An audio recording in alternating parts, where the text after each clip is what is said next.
Return of the Jedi. I cannot believe that we're already in November. Next month is Force Awakens. I can't wait to see the new Star Wars film. And as you guys know, I have been reviewing every single Star Wars theatrical movie all year since May. And now it's finally time to talk about the finale of the original trilogy, the one that ended it all, or so we thought. And just as a warning, this review is going to contain spoilers. You've been warned. Let's talk about it. As a kid, this was my VHS tape for Return of the Jedi. This was where I got all of my Return of the Jedi entertainment. I must have watched this thing, I don't even know. You remember pressing in this little thing and looking at the tape and being like, ooh, ooh.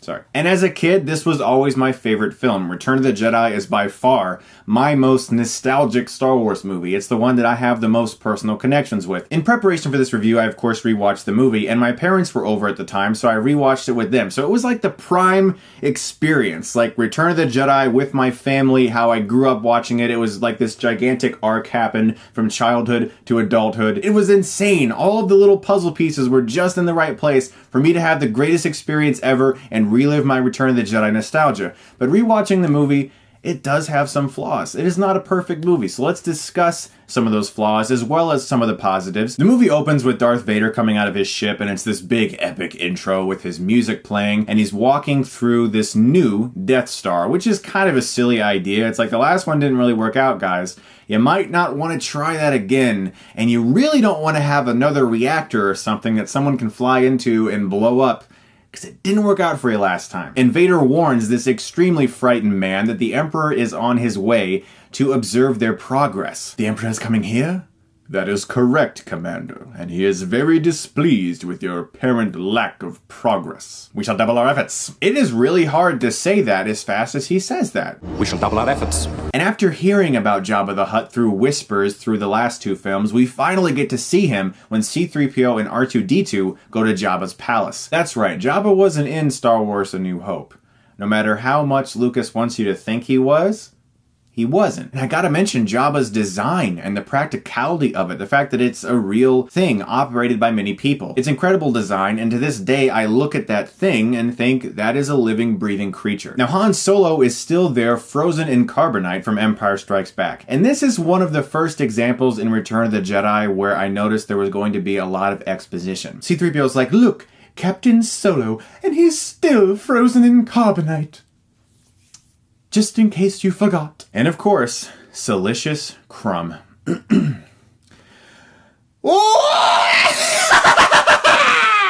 One thing I noticed about Jedi rewatching it was that R2, similar to at the beginning of the first Star Wars movie, R2's on top of things and C-3PO's like, ooh, ooh. And I like the callback to that formula from the first one. And throughout this scene, we see that Boba Fett is at Jabba's palace as well as Lando in disguise. And when a dancer doesn't quite satisfy Jabba, he throws her into this pit. And I love the screams that set up whatever's going on down there. And when this bounty hunter brings Chewie to Jabba and holds a thermal detonator, I've always loved how after that entire sequence is over, Boba looks over at the bounty hunter and just nods. It's like they have some sort of silent bounty hunter respect. And in the following scene, this bounty hunter frees Han Solo from the carbonite. You have hibernation sickness.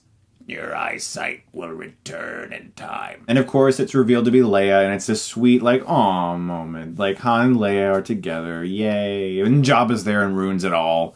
Slimy bastard. And I've always loved the following scene where Han gets reunited with Chewie in prison, and Chewie's just hugging him and everything, and Han's like, I'm alright, pal.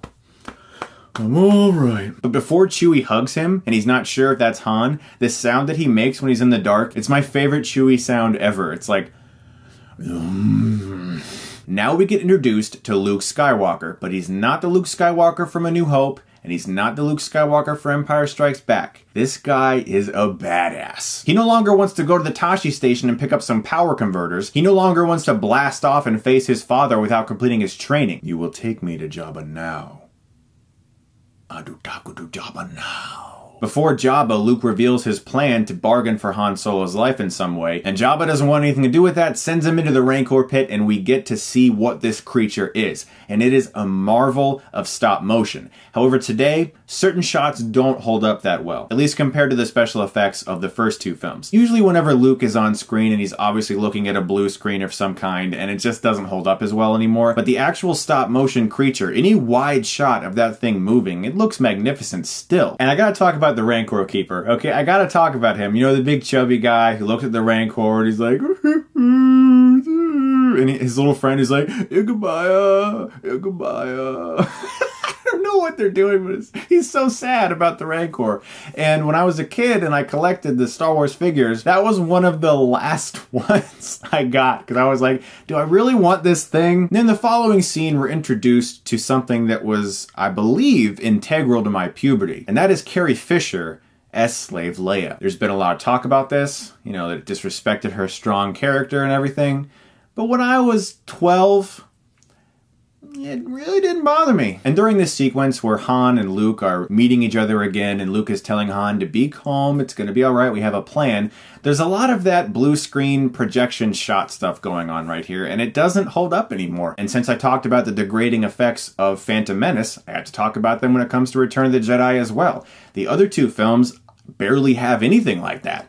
This film overused that technique. So we come to the Sarlacc pit sequence in which Jabba is going to throw Luke and all of his friends into this mouth in the ground and be digested for 1,000 years. Luke looks up towards R2, who, as I said, is ahead of things. That lightsaber shoots through the air, Luke flips back up, and it's green. Now look, we all know it's green, but when I first saw that, I went, oh my god, a green lightsaber!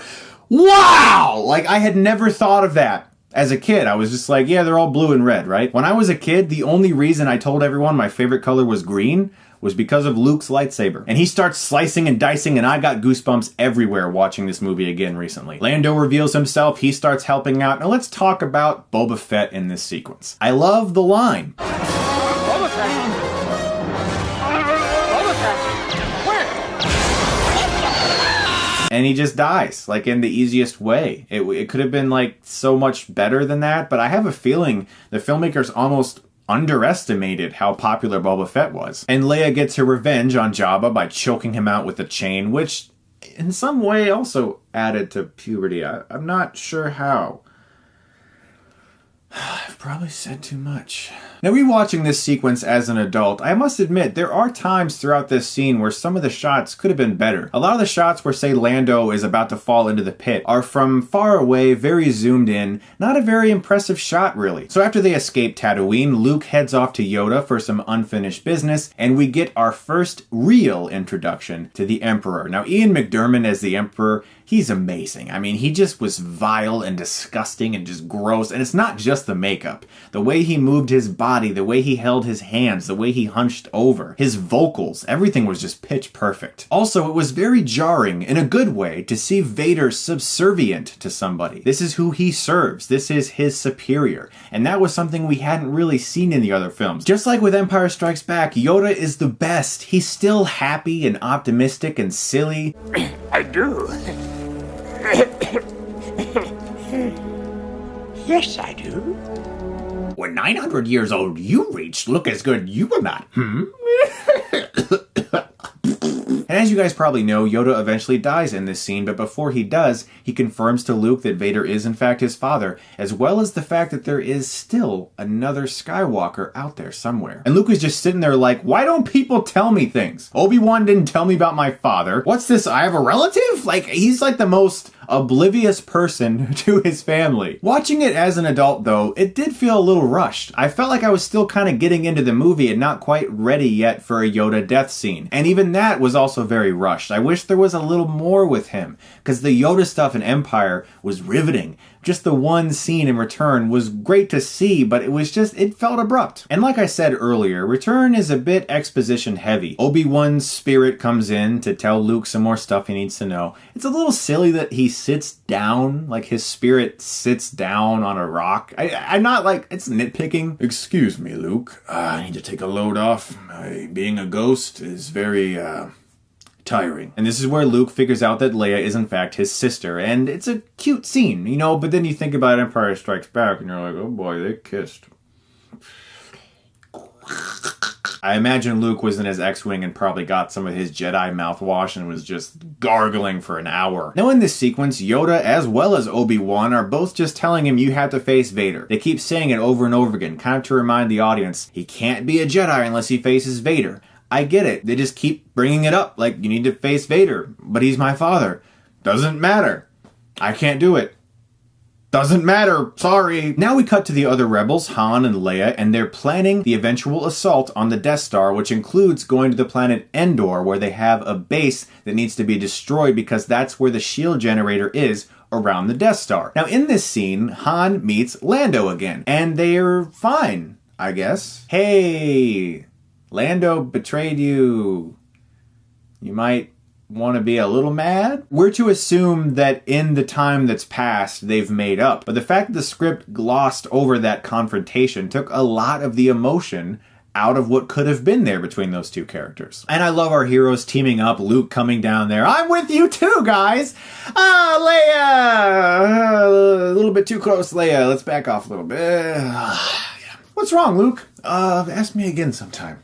Now we get a scene of the Emperor and Vader talking, and it's really just the Emperor going, here's what you have to do. Do this. Bye-bye. It's just an exposition scene that isn't really that interesting in the long run, and nothing really happens except the audience is told more information that we need to know. Now there's a little bit of suspense generated by the fact that the rebels might not have the correct code they need to get to Endor, but once they do, I love the look of Endor. I've always had a thing for the woods. I think the woods are beautiful. I love taking walks in the forest, and so automatically I love the fact that part of this Star Wars movie takes place in a forest, which is so awesome. And it doesn't feel like a set ever. It feels very realistic. And I've always loved the scene where Luke tells Han to dispose of some guards quietly, and Han's like, hey, it's me. I've used that line in real life so many times. At night, my wife will be like, hey, don't forget to take out the dogs before you go to bed. I'm like, hey, it's me. Now we get the speeder bike sequence, which I think is edited beautifully. Unfortunately, some of the shots just don't hold up anymore. And again, I'm not comparing them to today's films. I'm comparing them to Empire Strikes Back and Star Wars, the films that came before this that used similar technology and made it look better. Now we get to a very controversial subject, that of the Ewoks. These little guys are cute. They're fun, they're furry, they're adorable. Do they really have to be in this movie? Not so much. Gratefully, it's not like Jar Jar Binks level of annoying. I mean, not even close. They're also not in the entire movie. But they don't feel like they need to be there. They're the very first thing I can think of right now from the original Star Wars films that felt like they were there for kids. And I just don't really buy that they would do anything against Imperial stormtroopers. I get that they could topple over some walkers with their logs and smash them with tree limbs and stuff, but the Ewoks throwing rocks at stormtroopers who are helmeted? It doesn't make sense. And our heroes are eventually captured by the Ewoks, who suddenly think C-3PO is like a god because of his golden armor. Right here, the film just stalls. Nothing of interest is happening. I don't care about the Ewoks. I don't care about them burning our heroes alive because I know that's not going to happen. Even if I had never seen Return of the Jedi, I know the Ewoks are not going to burn Luke and Han alive. I just know it's not going to be in this Star Wars movie. Leia shows up. She's changed again. I guess the Ewoks did her hair or something. I don't know. Really? Actually, it's kind of dumb. It's like, how many action figures can we get out of Leia in this movie? That's every time she shows up, she's in a new outfit. Whether she's the bounty hunter, she's slave Leia, or she's like getting ready to go on a mission Leia, or Endor Leia, or hippie Leia. It's a little sad, actually. Luke eventually uses the Force to lift C-3PO above the Ewoks to make them think that he's about to use some kind of magic on them, and our heroes are freed. Stories are told over a campfire. C-3PO's telling the Ewoks about the history of the Rebels versus the Empire, and eventually they become accepted into the tribe, and they're going to help them try to defeat the Empire. Okay, now in the following scene, Luke and Leia have a conversation that's very important in which Luke tells her that they are siblings. And she seems to have always known this in her heart, which is a very sweet idea. I like that. I like that she's not totally shocked by it, that she feels as if she already knows. That's really cool because that is true to her character. She has the Force within her. She has the ability to use that side of her. And so I think that was a really good idea to make her suddenly realize that she's always known there was some sort of connection there. But what's sad is that what she says next doesn't really make sense because of Episode 3, Revenge of the Sith. If you've seen Revenge of the Sith, you know that the babies were taken away from Padme instantaneously. So when Leia says the only memory I have of my real mother is images and feelings, logically she wouldn't have any of those because she never actually knew her mother at all. So the only way that can be explained is that if in some way through some sort of Force connection, she has images of Padme in her brain. And it's one of those things where it's like, no, I can explain it. The Force. Okay? So it's because of the Force. You know, I read a lot of books. Okay? You're wrong. The sad thing is, I've done things like that to people too. Also, this brings me to another missed opportunity in the screenplay. Just like when Han and Lando could have had some sort of emotional confrontation, there should have been a moment in this scene where Leia stands back and realizes, holy shit, Vader's my father. Because Luke tells Leia, Vader's my dad. And Luke tells Leia, you're my sister.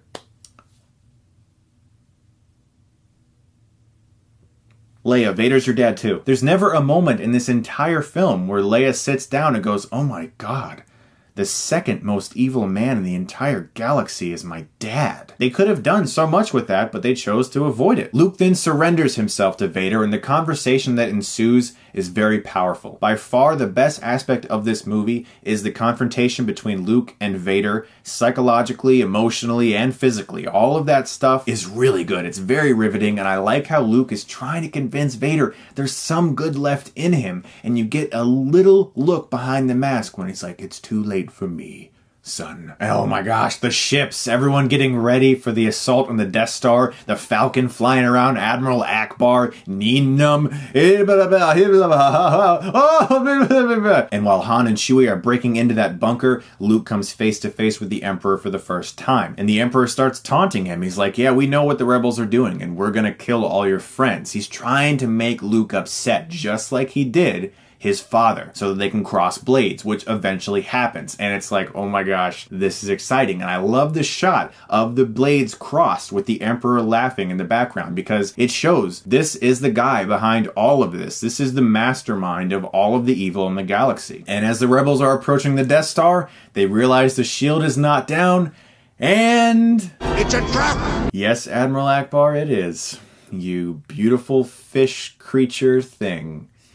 It's a trap. Luke against his dad is extremely exciting, and oh my god, some of the best ship-to-ship battles in the original trilogy take place here. Also a really good idea in this sequence is when the stormtroopers come up behind Han and Leia reveals her blaster, and they say the exact dialogue they said in Empire Strikes Back, I love you, I know, except in reverse. Really clever idea. The rebels finally break in, destroy that shield generator, and we cut back to Vader and Luke. Vader antagonizing Luke about his sister, about the dark side, as Luke stays behind in the shadows, and the split light and dark on either side of his face tell us that he is in the middle of a battle taking place in his mind. He knows that he has to be on the light side, but that dark side is tempting him, and he explodes on Vader the second he mentions the possibility of Leia switching over to the dark side. There's no choreography here. There's no planning. This is just pure rage and anger taking place, and Luke overpowers this older man very quickly, sees that he's chopped off Vader's hand, realizing, oh my god, that's what my father did to me, I'm becoming my father. He throws the lightsaber away. You failed, Your Highness. I am a Jedi, like my father before me. The Emperor then shows that he is in fact not defenseless, as he was saying that he was, by electrocuting Luke with his fingers. He can shoot lightning out of his fingers. Keep in mind, we've seen it a billion times in the other Star Wars prequels. When I saw Return of the Jedi as a kid, I was like, whoa, that's scary. Like, that terrified me when I was a kid. The Ewok stuff was silly, but the Emperor electrocuting Luke, it's pretty hardcore for a Star Wars movie at the time. And this whole sequence is very powerful, with Vader looking back and forth, suddenly feeling something's not right inside of him. Luke Luke is calling out to his father to save him, and Vader does. He picks the Emperor up and throws him down that shaft, fulfilling that original prophecy that Anakin Skywalker would eventually bring balance to the Force. Now, one of the most sobering images in the entire original trilogy is Luke helping his father, and every other person involved in the Empire is just running in the background. No one gives a crap. Everyone's just running for their lives, and there's Luke helping one of the most evil men in the entire galaxy walk. Now, the death of Vader is handled very well. It's not melodramatic. There's very few lines said, but it was perfect. Now, the Falcon and Wedge traveling through the Death Star still looks incredible to this day. They find the reactor, they blow it up, they're racing to get out of there in time, and I got chills over my entire body when the Falcon launched out of the Death Star. It's so much fun. Han eventually finds out that Luke and Leia are brother and sister, and he doesn't seem terribly shocked by it. He has like this kind of comical like,